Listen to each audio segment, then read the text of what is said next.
Jadi pintunya sangat luas sekali, pintunya sangat luas. Dan kalau kita mau bertanya kira-kira amal soleh apa setelah beriman kepada Allah Subhanahu wa taala yang paling mulia, kita akan katakan birrul walidain. Oleh karena itu teman-teman sekalian jangan disia-siakan. Orang tua kita pun sudah tua, ya, meninggal dunia pun tetap kita masih bisa meraih keutamaan. Ada sebuah kejadian nyata di Saudi. Terjadi satu kejadian di pengadilan yang membuat satu pengadilan itu meneteskan air mata. Hakimnya bercerita, saya lihat sendiri cuplikannya, bahwasanya ada orang datang ke pengadilan itu, seorang ibu kurang lebih umurnya sekitar 90 tahun, sudah sangat tua dan ditopang oleh dua laki-laki. Laki-laki ini pun sudah sangat tua, antara 60 sampai 70 umurnya. Lalu hakim pun bingung, ada masalah apa dengan tiga orang ini. Setelah hakim itu coba menengahi orang-orang ini dan menanyakan ada masalah apa, ternyata yang terjadi adalah laki-laki yang sekitar 60-70 tahun ini adik kakak. Mereka berdua memperebutkan hak asuh ibunya. Memperebutkan hak asuh ibu. Sebenarnya selama ini mereka sama-sama bakti pada ibunya. Tapi yang terjadi, si kakak ini selama ini mengurus ibunya dari masih muda ibunya, ya, setelah ayah mereka meninggal, tinggal di rumahnya, dimuliakan di satu kamar yang mulia, dimuliakan intinya, makannya, pakainya, segala macam. Dan si adik selalu datang untuk menjenguk saja. Dan adiknya ini kebetulan seorang tentara yang baru saja pensiun. Selama ini yang membiayai adalah si adik yang tentara ini. Selalu mengirim uang untuk kakaknya, untuk ibunya. Dan kakaknya mengelola dengan amanah. Setelah si adik ini pensiun, maka dia minta pada kakaknya, tolong ibu kita mulai hari ini pindah ke rumah saya. Saya juga ingin berbakti kepada ibu sebagaimana kakak berbakti. Saya juga ingin supaya dia pindah ke rumah saya juga ingin berikan kamar yang istimewa, saya ingin memberikan segala macam hal. Tapi si kakak menolak, gak mau, gak bisa. Kamu boleh bakti sama ibu ini, ibu kita ini, tapi tetap di tempat saya. Saya tidak mau ibu saya hilang sekejap mata pun dari mata saya. Maka si adik mengatakan, saya pun ingin mengejar hal itu. Karena masalah ini masuk ke pengadilan. Mereka memperebutkan siapa kira-kira yang paling pantas menempatkan ibunya di rumahnya. Coba bayangkan ini.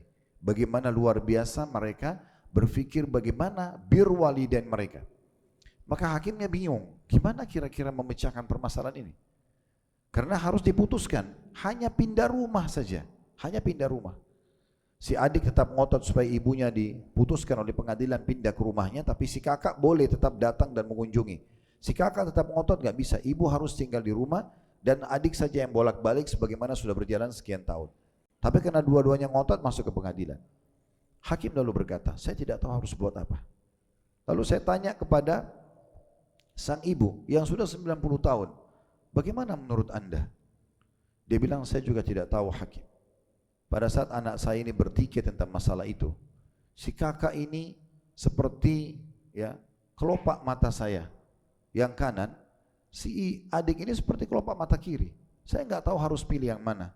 Saya pun sudah memberikan, coba meredah, tapi mereka tidak mau. Mereka harus ngotot, harus saya pindah ke rumah mereka. Apa yang harus saya lakukan?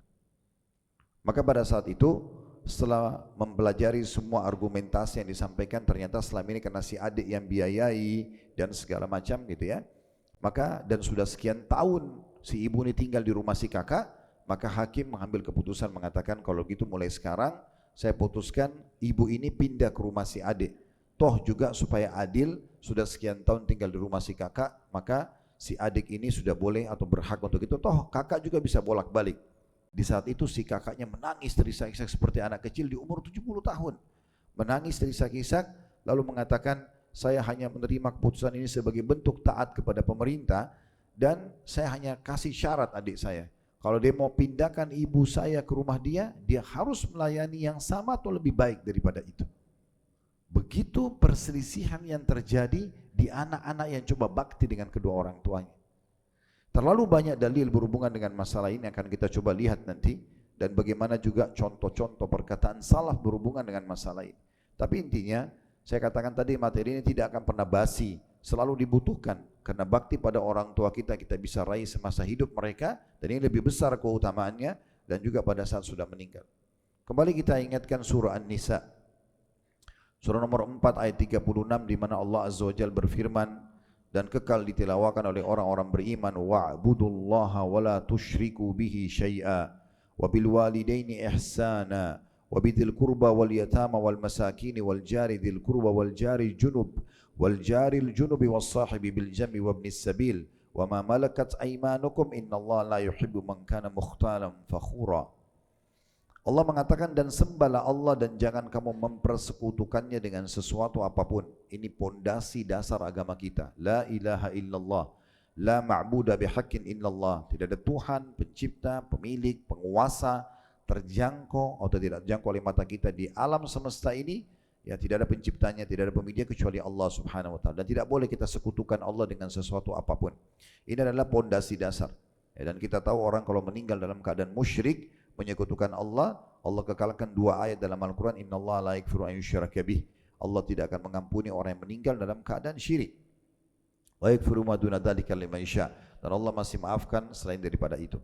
Tapi uniknya, setelah syirik ini, setelah tauhid dan tidak syirik ini, Allah Subhanahu wa taala langsung mendatangkan kedudukan kedua orang tua, dan berbuat baiklah semaksimal engkau mampu kepada kedua orang tuamu.